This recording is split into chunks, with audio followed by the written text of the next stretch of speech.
Hello everybody, my name is Jim Pingle and this is our July 2018 Hangout. This month we're going to be talking about configuring Netgate appliances with integrated switches on pfSense 2.4.4.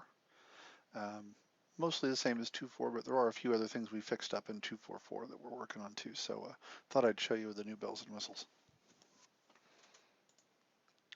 Alright, so about this Hangout, first up we got Netgate news, and then we'll have just a list of the hardware that Netgate has put out so far with integrated switches. We'll talk about the capabilities of these integrated switches and some limitations they've got, different modes they can work in, what the default configuration looks like, and then I'm going to walk through all the way an example of changing your switch, at least on a 3100, a 4-port switch, into discrete ports.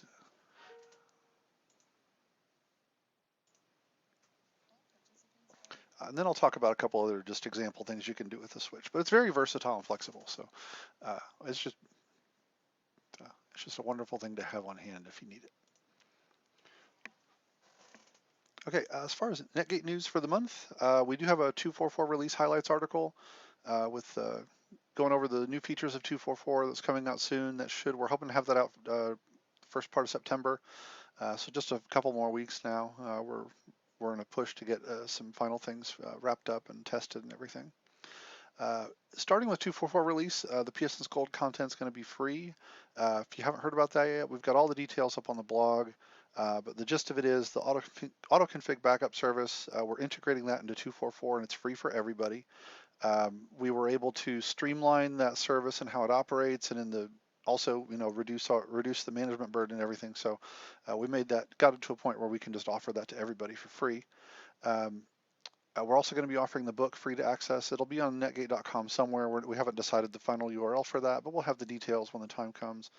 The Hangouts, they're going to be migrating to YouTube. Right now we have the ones older than a year there, but they're all going to be up there. And as we do the new ones, I'm pretty sure we're going to be doing those on like a live video on YouTube.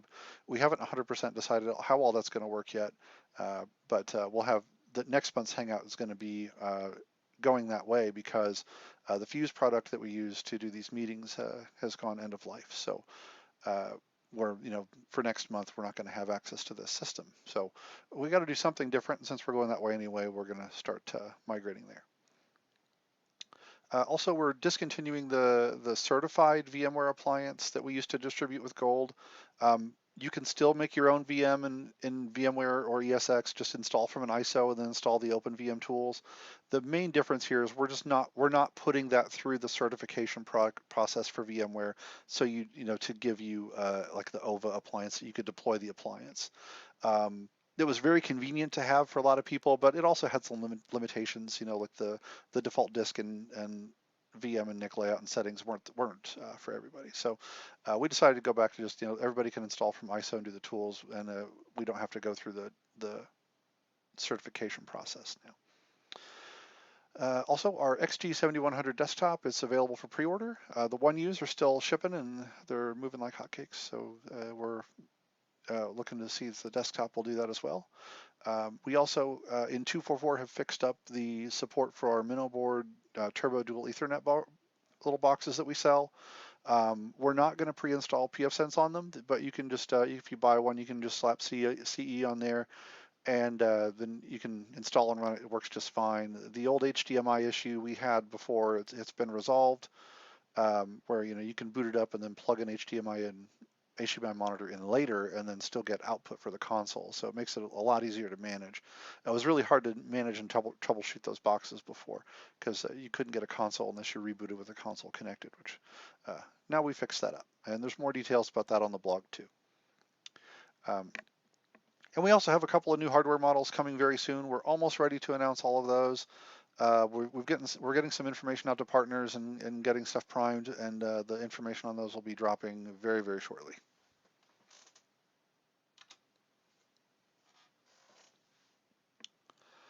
Okay, so the hardware that we sell that has these switches in it, we have our XG7100 1U and desktop. That's got a Marvell 6000 series switch in it, and that switch has 8 1 gigabit ports, and then it has 2 internal uplink ports that are 2.5 gig per second.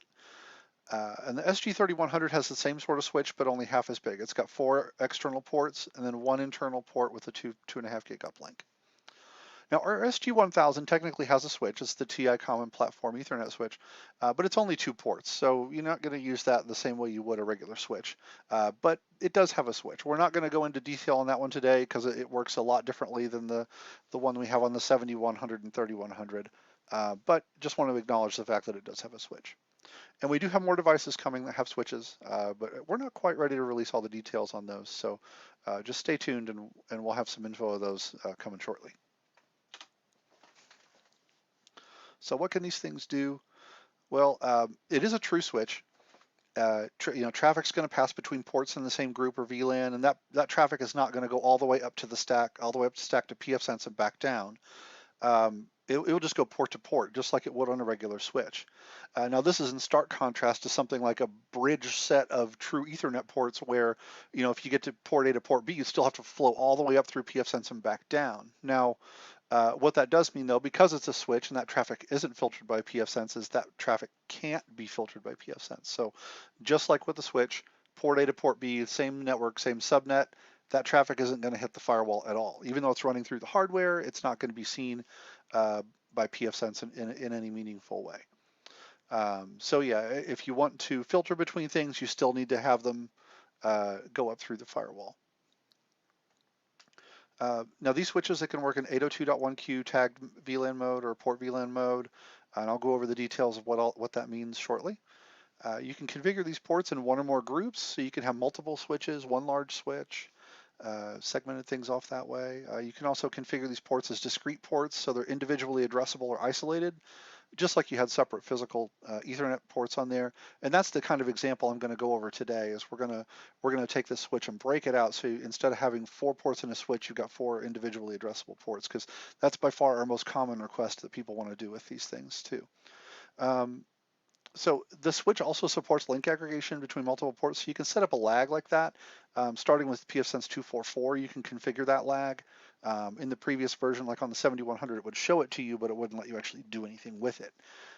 So that's changed a bit. We have a nice, easy way to set that up. We've also, if you look on the dashboard in the interfaces widget, you can see the switch port status in addition to the network interface status if you have like VLANs or anything assigned. Or if you're just using the switch, you'll just see the switch interface, and then down below you'll have your breakout of the port status for every port. And we'll look at all that here in a moment. Now these switches, they do have some limitations. If you're in 802.1q mode, you can only do up to 128 tagged VLANs. If you need to go above that, if you use port VLAN mode, the switch maintains those tags. It doesn't alter them. If the traffic is tagged by pfSense, it'll be tagged as it passes through the port and out to, uplink to another switch, for example. So if you need more than 128 VLANs, you're going to have to use port VLAN mode and just do the tagging on pfSense and pass that through to a switch. But that's a lot of VLANs. Most people aren't going to get that high. Most people may only have a few, as many as you have ports, or maybe a dozen or so maybe elsewhere in your network you want to talk to. So it's not a huge deal, but it's still something you might need to be concerned with. On 244, you can tie an individual port status to an interface status. So if you do break these out like we're going to do in our example today, you can tell it, okay, I'm assigning this interface. This interface is on port 1. And then if port 1 loses link, it will take down that interface. But that isn't 100% complete yet. We're still working on that because it will take the interface down. pfSense sees it goes down, status shows down, but things like CARP still think the interface is up. It won't demote itself, but we've got a little bit more work to do there, but we've got some ideas as well. So we're not done there, but it's progressing. The switch does support lag, but at the moment, the only lag mode you have is load balance. There's no LACP support in the switch right now.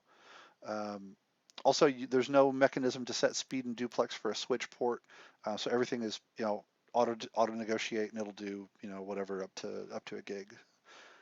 And another caveat here is if you're restoring from another platform, like say you're taking a configuration off of 4860 or 8860, something with a bunch of ports, like 6 ports there, and you're trying to restore this to 3100 or 7100, uh, the interfaces as shown in the operating system are going to differ. So you'll have, say, like on a 4860, you'd have 6 ports, or 8860. And those are all individually broken out.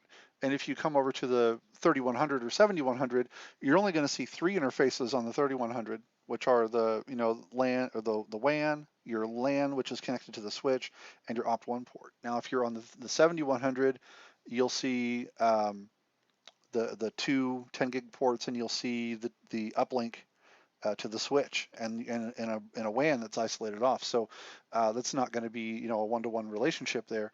So it gets a little tricky because you can't really restore that over without doing a little bit of surgery on the configuration file. We're working on some ways to make that easier, some switch configuration wizard things, and we're working on beefing up the restore function to where it will let you maintain your switch configuration and maybe even your VLAN configuration when you restore a configuration. So that will also help ease the transition. But for now, if you have to do something like that, we're working on some code and stuff here to make this better. But like what some of our support team do, if you pre-configure your switch and VLANs, you take a backup of your new device with the switch and VLAN configuration, cut out the switch and VLAN config, and then drop that into your old configuration, adjust your interfaces and restore that. Is not easy by any stretch. I mean, it's not difficult, but it's also not easy. It's a moderate task, but it's not out of reach of most people. If you just open the configurations up in a good text editor, you can copy and paste things around a little bit, and make sure you're not duplicating anything. And then we also have, I think we have some documentation. I know I've done it in a previous Hangout about editing the configuration and changing the interface names. I want to say it was like an ALX to APU conversion or something like that, where I walked through editing a configuration file. So we've got some information out there, but that's something else we're looking to beef up for 244s to make that a little bit smoother. It might be a little bit after. All right, so the switch modes, you got 802.1q mode, which is basically tagged VLAN mode. You've got, in that mode, you can do up to 128 VLANs that you can tag. The switch can send either tagged or untagged traffic on a port, or both. You configure your PVID on the port to set the VLAN ID of arriving untagged traffic. So like say you have the port set up to be untagged on VLAN 10. If you set the PVID to 10, then when the traffic leaves, it'll get tagged with 10 by the port configuration, and then the PVID will set the ID to 10 as it comes back. So that's just so the client doesn't have to know about its VLANs. The PVID is mostly for untagged traffic. If you're tagging everything on a port or tagging multiple VLANs on a port and have nothing untagged, that won't be a concern. But lots of other similar switches have a PVID function like that as well. It's just something to be on the lookout for. If you think you've got one-way traffic, maybe you set the tag on one side but not the PVID. Using VLANs, you can effectively make isolated interfaces out of switch ports, which is what we'll be doing here in our example. You just assign and use those VLAN tagged interfaces for discrete ports using the uplink as a VLAN parent. So on the 7100, you're looking at either your lag 0 interface by default or the separate IX2 and IX3 interfaces. You should keep those in a lag, although they're on those, but we've seen people break them out for different purposes. Or if you're on a 3100, it's your MVNet 1 interface, or MVNet A1. Okay. In the opposite mode here is port VLAN mode. In port VLAN mode, the switch will retain VLAN tags. It won't add or remove them. So you send it untagged traffic, it'll stay untagged. You send it tagged traffic, it'll stay tagged. So pfSense sends out traffic on the uplink. It's going to just go out the switch untagged. If it's untagged on one side, it'll be untagged on the other. You can make VLAN tagged interfaces in the GUI, and they'll go on every port looking for VLAN tags that match that same tag number. So you can configure those port groups, and you configure those ports in different groups if you want to, similar to making complete separate switches or separate isolated VLANs. But those are groups that are groups of switch ports that don't spread beyond that switch. Like with VLANs, you could have the same VLAN tag throughout a whole switch infrastructure with, multiple switches going all around. But in port VLAN mode, you're just talking about chunking off different segments of ports on that one switch. You can assign and use the uplink interface directly on there, so you'd have your lag 0 interface assigned on a 7100 or the MVNet 01 interface assigned on a 3100, and that's the default configuration for the 3100 there, which I'll get to in a second. Speaking of, there's our default switch configuration. So on your 7100, either the one you or the desktop, it's got 10 switch ports. 8 of those are physical and exposed, plus the 2 uplink. The uplinks are 2.5 gig, and they're IX2 and IX3, but their default configuration is in a lag on pfSense, and it's also as lag 0 on the switch. So pfSense talks to those in a lag, and they're lagged on the switch as well. So it's lagged on both sides. And if you want to make other lags, you need to sort of replicate that kind of thing. It'd be a lag in pfSense and a lag on there, or your IX2 and 3 would be lagged. I mean, you can lag the ports on the switch in other ways too, or in other groups for other purposes. Depends on what you want to do, just like any other switch. On the 7100, the default mode is 802.1q mode because the first port is split off and tied to VLAN 4090, and that is assigned as a WAN. And the remaining ports, the other 7 ports, are internally using VLAN 4091, and they're the LAN. So you'll have like lag 0.4090 as your WAN, and lag 0.4091 as your LAN. So sort of a start to the same sort of configuration we're going to go through today. Now on the 3100, it's the opposite. I mean, it's got 5 switch ports, the 4 physical plus the uplink, and the uplink is MVNet 01. But your default mode there is port VLAN because all the ports are just a member of a group. They all talk to each other and to the uplink. And the uplink there is assigned to pfSense LAN by default, which is, if you look in your default configuration, you'll see the MVNet 01 assigned to pfSense. And let's take a look at that. I've got two 3100s here and a 7100. If I look in my interface assignments, first up, you'll see the lags. I've got IX2 and 3. In my assignments, I've got 4091 on LAN, and I've got another LAN down here, but this one's been changed from the default on the interfaces. But if we look in our VLANs, you'll see I've got 4090 for WAN, 4091 for LAN. And if we go under interfaces and switches, this is where the magic happens. You can see here that on the VLANs tab, we're in 802.1q mode, and we've got our group 1 is 4090 with port 1 in that group untagged, and then 9 and 10, which are uplinks, are tagged. And then we've got our group 2, which is VLAN tag 4091, and then it's got all the other ports together as untagged, and then 9 and 10 are tagged. Now, if we look at this 3100 over here, has just a default configuration. It's got 802.1q mode unchecked. VLAN group 1 has port 1 and then every other port as a member, and then 2 has port 2 and every other port as a member, and so on and so forth. What this means is, port 1 can talk to all these other ports, including the uplink. Port 2 can talk to all these ports, including the uplink, and so on down the line. So this just means that everybody can talk to everybody. We're all on the same switch, even though we're in different groups, so to speak, for a group for each port. Everybody's a member of every other group, so it's all one big happy family. Now, if we look over at the ports tab here, this is just the default. I don't have anything plugged into the back of the switch. You can see there's no lags configured there. When you got our port names and everything. Not too interesting on the port screen when we're in port VLAN mode. But if we come over here and look at the 7100 and look at its ports tab,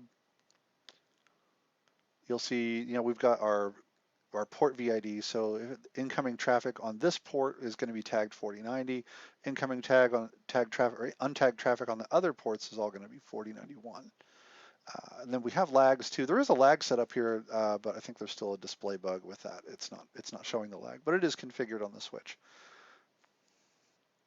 And that's something else you can do too. I didn't put this in the hangout, but just to show you, if you type ether switch config, oh, how did I mistype that? Is it CFG? There we go. Internally in my head, I said config, but I was supposed to type CFG. It'll show you the mode and your port configuration, the output of all the ports and the status and everything, and your VLAN groups and everything else. So it'll give you the information actually out of the switch that shows you how it's all set up. So if you're at a console, you need to look at the switch configuration. You can dump that out if you want. But for now, I'm just going to go back to switches. Okay, so before we get started in configuring these ports, I'm going to assume you have a default starting configuration and all these ports are going to be separate. So this example I'm going to do on a 3100, and what I'm going to end up with is the 4-port switch on the back is going to be assigned as 4 new interfaces. Rather than doing bit by bit or sharing anything, I'm just going to change the switch from everything together in one switch to 4 separate discrete ports. Now, one big thing you need to watch out for when you're doing this kind of configuration, you can't do this from a port that is connected to that switch, because the moment you make a change to the switch, you're going to cut yourself out. So you need to be doing this from a different port. So if you're on a 7100, you're going to want to configure and use your opt1 port, which is IX0, or opt2 IX1, or maybe one of the add-in ports if you got an add-in card. Configure one of those as like a management network, even if it's just temporary, to go in and do your switch configuration. You can't even on the 7100, you can't do WAN because that's also part of the switch, and your LAN's part of the switch. So use on the 7100, it's opt1 or opt2 or an add-in port. On the 3100, you want to configure and use your opt1 port, which is MVNeta 0, or if you're on a WAN, or if you're in a lab setup, like you're still staging this somewhere, you could connect in from the WAN, which is MVNeta 2.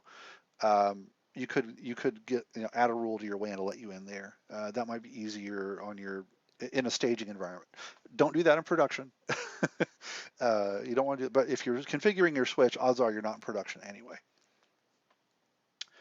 So your client, get your client connected to one of your non-switch ports and hit the GUI, make sure you're in there.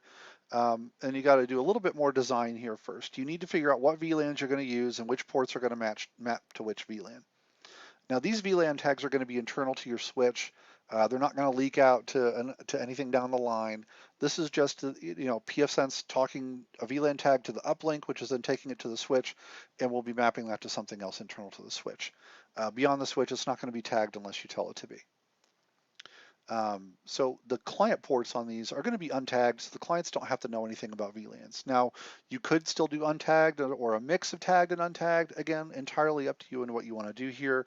But for the sake of simplicity, I'm just going to be doing untagged today. If there's other VLANs on the network, you want to make sure those are different, make sure they don't conflict. Not for any technical reason, just because logically you don't want to have to think, oh man, is VLAN 10 on this device here? Does that talk to my VLAN 10 on my switches, or is that separate? Whatever. It's easier for everybody. It's just to keep it separate in your head and elsewhere. Use internal different numbers on this switch as you would compared to VLANs elsewhere in your network. Now, our example here, we like to start at port 4081. It's high enough that nothing else is probably using that. It's kind of out of the way a little bit, and but there's enough room there. You can adjust and use all these ports in a logical way. So we're going to do VLAN 4081 or 4081 for port 1 on the switch. So they both end in 1. That's going to hopefully make it a little easier for us to remember. VLAN 4082 going to port 2. 4083 to port 3, 4084 to port 4. If you're on a 7100, just follow that same scheme the rest of the way. So 4085 for port 5, 4086 for 6, 4087 for 7, 4088 for 8. So but obviously before you do that, make sure those VLANs aren't in use on the rest of your network. If they are, just shift down a little bit. It's just nice to have them in contiguous like that to where they won't conflict with anything else, and so you also have them in a row, and so the port numbers match up with the last digit. Just makes everything a lot easier. Only suggestions, do whatever you want there, but for this example, this is what we're going to do. So next, there's a few different things we need to do. We need to configure our switch. We need to create VLAN tagged interfaces in pfSense, and then we need to assign and configure those VLAN tagged interfaces. Now you can configure the switch before you do those interfaces and VLANs, or you can do that after. I like to do the switch before, but I think some of the documentation has to do it after. It's up to you. You can configure the switch before or after. It really doesn't matter. Either way, you're not really going to be passing traffic till it's all done. But I like to do the switch first. That way, I can just do one VLAN tagged interface and assign and configure it and make sure that all works. And then if that works, then I just keep doing the rest of my interfaces. But if it didn't work, then I can go back and look at the switch configuration, rather than trying to preload everything for my interfaces to do the switch later. If I mess something up in one of the other interfaces, I might have copied that mistake multiple times. But for me, logically, it makes more sense to do it this way. But whatever your preference is, it's up to you. I'm going to say that a lot because there are so many different scenarios you could do with a switch. It was hard to settle on just one thing, and everything can be different, and it's really entirely up to the user how they want to do this within the capabilities of the hardware. So next step, we're going to actually make the changes to our switch. Now, on this 3100 over here, I can kind of show you what this does. The moment you check this box or uncheck this box, it's going to wipe away your switch configuration. So if you check this and hit save, it's going to blow this configuration away. So you really need to make sure that you don't do this idly, and especially not if you're connected to that switch. So if I do enable 802.1q VLAN mode and I save, just to show you what it's going to do, boom, it changed it to one group and one port. Everybody is going to be going untagged on VLAN 1, which is, it's a perfectly valid way to run too, if you want to. It just won't pass through the VLAN tags to the rest of your network like port VLAN mode does. If I untag that and save, it did actually bring that back. So you can have that like that if you want, but it's going to put you back to a default configuration one way. If you customize this, it wouldn't have popped you back where it was or where you had it. So don't change that idly, but as always, if you make a change, make a backup first before you do anything else. So I already have this configuration done over here on this guy, and I will show you. It's a little bit easier to show you with it when it's already done here. So first thing you do, you change your VLAN mode, you hit save. Now on the 3100, that is in port-based mode by default, and you need to change it to 802.1q mode. If you are on the 7100, that is a little bit different. It defaults to 802.1q mode. So you don't have to change that mode, but there are some default VLANs that are there. You might need to clear out those existing entries, like your existing WAN and LAN VLANs. You might want to delete those as a start with, or you can keep the WAN because it's already a discrete port, and delete the LAN and then do the rest, and then create the rest of your interfaces. So a little bit different there, but not too different. You can do it. You can do it that way. Or if you just clear everything out, you can kind of follow this example if you want, or you can, make adjustments from where you are there. So for each of these VLANs, you need to click Add Tag. And when you do that, you'll get to a screen that looks like that. It's blank. And then you need to fill it in so it looks like this one. Just need to go down the list of the list we made earlier of which VLAN tags are going to map to which port. So we have VLAN tag 4081. For discrete port number 1. Member is port 1, and this is our physical port on the switch, and we're not going to tag this, so untagged. And then our uplink here, port 5 on the 3100, or on the 7100, you do ports 9 and 10, and those should be tagged. So port 5, tag it. If you're on the 7100, you do port 9 tagged, 10 tagged. Then after you're done, you click Save. And then just go back to your VLAN screen, or when you save, it'll take you back there, and just repeat that for every port. So VLAN tag 4082 goes for port 2, and 5 is tagged. 4083 goes for port 3, and 5 is tagged. 4084 goes for port 4, and 5 is tagged.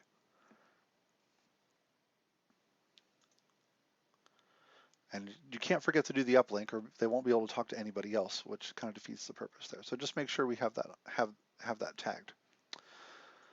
Okay, now if you have your default system VLAN up here, which as you saw over here when I flipped to it, it had every port as a member, and you just need to edit this and delete all the members. You don't even need you really don't even need that last member there. You can get rid of that. Yeah, maybe it won't let me get rid of that. It doesn't have a member on the 7100, but the GUI won't let you remove it. But it really doesn't matter. It's just your uplink will be untagged on that particular group, which doesn't hurt anybody else because it's not actually a physical port.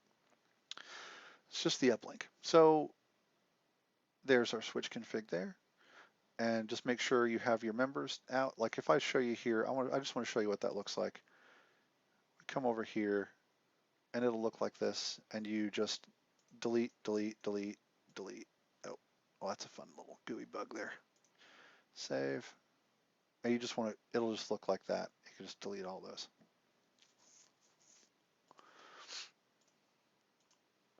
Okay, so we want to come over here to our ports tab next, and now we need to set our PVIDs. And so we have port 1, we need to set PVID 1, and you just click here, and it opens up an edit cell, and it just erase what's in there and type in 4081. You can either click out or hit enter, and then you don't have to hit save for every one. Do 4081, 4082, click in there, edit 4083, click in there, 4084, and then your host should be leave that at 1, and then you can save. So that's it for the switch configuration. Next up, we just need to make our VLAN tags. So we go up here to Interfaces, Assignments, on the VLANs tab. And we just need to make an entry for each of these. So for each of these, you want to use your parent interface, which again on the 3100 is MVNet01. If you're on the 7100, that would be your LAG0 interface or LAG0 interface. And then your VLAN tag for port 1 is 4081, and then I just put a description that matches the other one for discrete port 1 just to keep everything the same. You could leave the priority blank. And then we just need to repeat that. MVNet01, 4082, MVNet01, 4083, MVNet01, 4084. So 1, 2, 3, 4. Now these are the VLAN tagged interfaces that pfSense will use as a, it's a virtual interface, but it works sort of like a physical quote unquote interface. In that we can assign these and do whatever we want with them, just like any other VLAN interface with a different or plugging into a different switch. So from here, we can just go back to the Interface Assignments tab, or you can go back to Interfaces and Assignments, same place.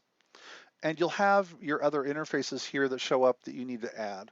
Like over here on the 7100, if I go there, and you'll see there's an available network ports. You'll see that, and you'll have an entry there for every VLAN we've added. So just keep clicking Add until you have them all listed, and they'll come in as additional opt ports. On the 3100, it'll be like opt 2, 3, 4, and 5.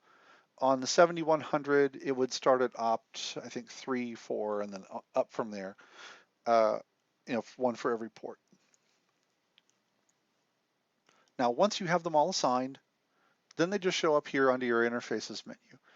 Just go to interfaces, and I've got dport 1. You just enable it. You can put in a description here. You can call it, it can be anything. It could be extra WANs. They could be extra, like a DMZ or an extra LAN or a guest network or whatever. You can do whatever you need to there. Set up your IP configuration type. Now here is where you pick the switch port to monitor the status. This is new on 244. So you need to pick which port it corresponds to on the switch, and that way it will track the media state changes that way. So this is port 1. We're on port 1. I used just 192.168.81.1. So just continuing my scheme with my VLANs being 4081, so 81.1/24, and then save. Now, obviously, you can make these whatever you want. I just kept it kind of consistent with mine. I did, 4082, port 2, and I just kept going on and on and on that way throughout that. So every interface is configured, and they're all configured in a similar way. Again, you can do whatever you need to do there. And then once those are all done, after you make changes on each one, save it, apply the changes, and it'll do its thing there. Now that they're assigned, it's just like any other interface. You do need to make sure that you have set up DHCP if it's an internal network, add your firewall rules, and so on. Like I'll show you under DHCP. I've got my other ports up here. D port 1 is set to 81.10. Well, 100, port 2, port 3, and port 4. They're all set up for DHCP. On firewall rules, I've got my tabs here. I've got port 1, 2, 3, and 4. So everything's all set up and running. Now, before I move on here, I want to show you back here on our main screen, you see I've got D port 1, and it shows that it's up because I've got a laptop plugged in over there. And the LAN port 1 shows up too. And the other switch ports are down. These interfaces are down and because the switch ports are down. So if I look at my DHCP leases, I should have a DHCP lease for this guy on, there we go, in my 81 network, and there it is. Now if I go over here, if I twist my chair and go over here to this laptop, if I unplug the port, you'll see the status went down, and it went down on both the switch port and the assigned interface. I'm going to plug this one into, let's say, port 3. And there, port 3 came up on the switch and in the assigned ports. And if I don't know if that client may not have been smart enough to pick up a new lease automatically. Let me give it a kick. Oh, well, it claims it is. Yeah, it's an old laptop. It doesn't like to do anything fast. But you can see it did pick up it did sense the state change and came up and did everything. So, and that's what our dashboard widget looks like here. You've got your uplink status, which is always going to show you let's see your link up between your switch and your firewall. And if we look on the 7100, I think that's got all this stuff too. It's got all those down there, all the way down. But it doesn't have them mapped out like we do over here, so it won't show you quite the same status. But it does show all your switch ports. And for the switch ports, it does say switch port underneath. And it'll show you the link speed and duplex and everything.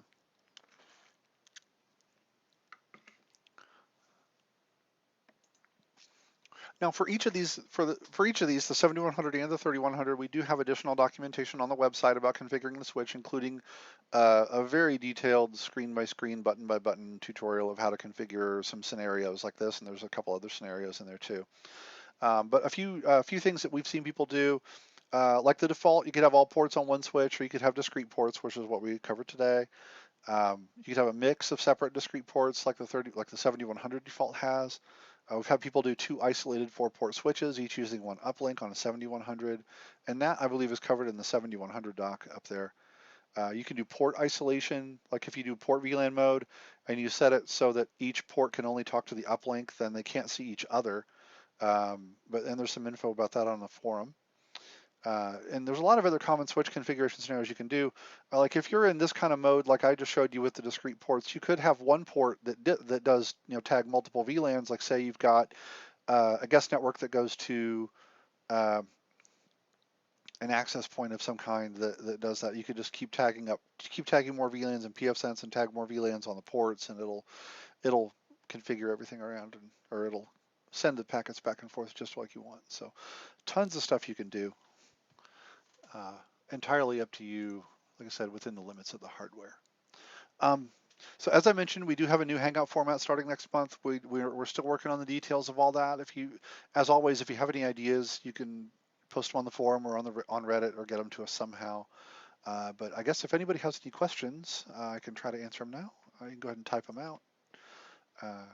If it's going to be a longer question, just say something. Let me know you got some text coming so I don't cut you off.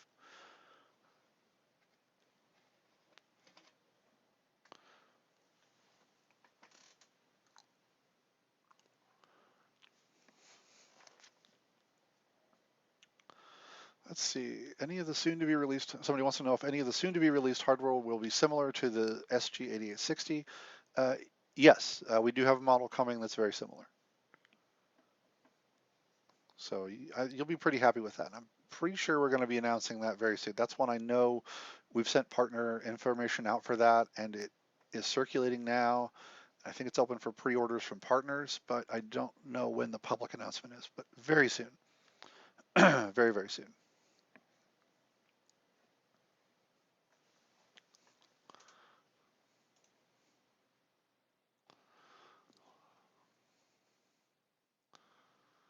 Let's see.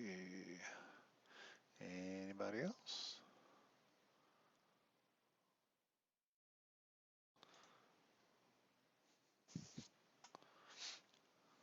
Going once, going twice. All right, everybody. Well, thanks for joining me. This video will be up in the archive shortly. If you missed something, we'll have that up next week, and then eventually, like I said, all those are going to be making their way over to YouTube. So we'll see everybody back here next month. Just keep an eye out, and we'll be announcing how to get to the Hangout next month because everything, the procedure and everything's going to change. So just if you need anything, just get a hold of us one way or another, and check out the forum, Reddit, everything else, and we'll see you back next month.